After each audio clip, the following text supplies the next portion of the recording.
Il y avait un homme parmi les compagnons à l'époque du prophète Mohammed, que la paix et la bénédiction soient sur lui. Il avait un petit garçon auquel il était extrêmement attaché. Il ne se rendait jamais à une assemblée sans emmener son fils avec lui, tellement il l'aimait. Les compagnons voyaient cela et en étaient très étonnés, car cet enfant était choyé d'une manière particulière par son père. Parfois, il sautait sur son dos, parfois il attrapait sa barbe alors qu'il était assis parmi les compagnons et le prophète.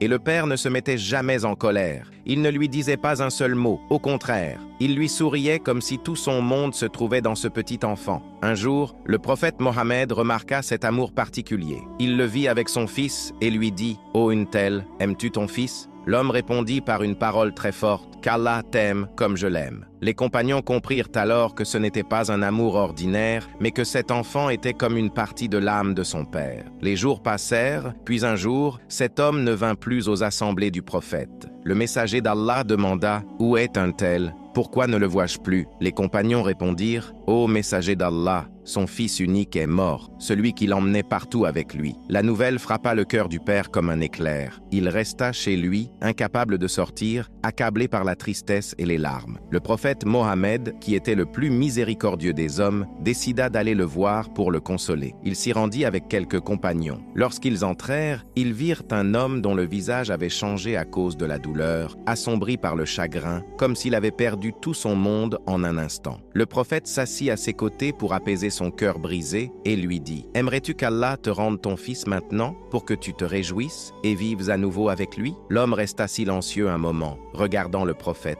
sans croire ce qu'il entendait. Puis le prophète lui dit « Ou préfères-tu patienter et espérer la récompense d'Allah afin que le jour du jugement, tu n'arrives à aucune porte du paradis sans trouver ton fils devant toi, qui te devance, t'ouvre la porte et te dise « Entre, mon père ». Ces paroles furent comme une lumière dans le cœur de ce père triste. Il leva la tête et dit « Ô messager d'Allah, je préfère patienter et espérer la récompense et le trouver aux portes du paradis en train de me les ouvrir. » Le prophète lui dit alors « Cela sera pour toi. » Cela signifie que tout croyant qui patiente face à la perte de son enfant et espère la récompense auprès d'Allah, cette épreuve peut être une cause de son salut et de son entrée au paradis. Écris dans les commentaires « Ô Allah, prie sur le prophète Mohammed, afin que cela témoigne pour toi le jour du jugement. »